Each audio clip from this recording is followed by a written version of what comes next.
بسم اللہ الرحمن الرحیم۔ السلام علیکم ناظرین زمانہ جاہلیت میں کسی علاقے کے لوگ اپنے ہاتھوں پر شیر یا چیتے کی تصویر بنا لیا کرتے تھے۔ ایک مرتبہ ایک شخص نے تصویر بنانے والے سے کہا کہ میرے ہاتھ پر شیر کی تصویر بنا دے۔ چنانچہ اس نے اس کی خواہش کی تکمیل میں جب سوئی آگ میں گرم کر کے اس کے ہاتھ پر رکھی تو تکلیف سے اس کی چیخ نکل گئی اور کہا کہ کیا بنا رہے ہو؟ اس نے کہا کہ شیر کی دم بنا رہا ہوں۔ کہنے لگا ارے بغیر دم کے بھی تو شیر بن سکتا ہے۔ اس مصور نے دوبارہ سوئی آگ میں گرم کی اور اس کی کھال پر رکھی۔ وہ پھر چلایا اور کہا اب کیا بنا رہے ہو؟ مصور نے کہا اب شیر کے کان بنا رہا ہوں۔ کہنے لگا ارے ظالم بغیر کان کے بھی تو شیر بن سکتا ہے۔ مصور نے پھر سوئی گرم کی اور اس کی کھال پر رکھی تو یہ پھر چیخا اور کہنے لگا کہ اب کیا بنا رہے ہو؟ اس نے کہا کہ اب شیر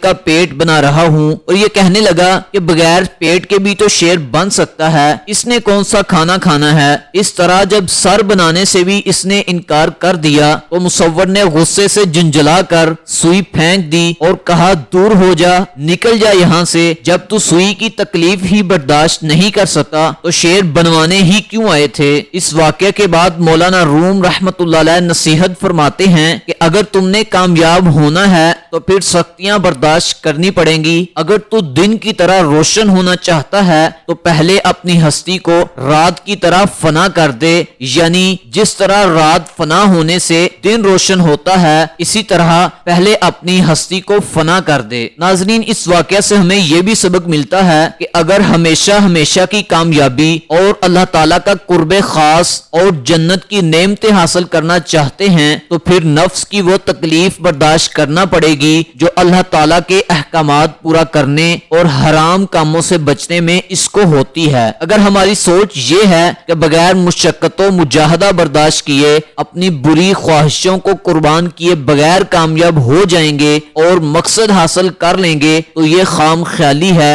اور شیطانی و نفسانی دھوکہ ہے۔ ناظرین اگر آپ کو یہ ویڈیو اچھی لگی ہو تو کمنٹ سیکشن میں ضرور بتائیے اور اگر چینل کو سبسکرائب نہیں کیا تو سبسکرائب کر لیجئے تاکہ آپ کو ہماری نئی آنے والی ویڈیو کا نوٹیفیکیشن مل سکے۔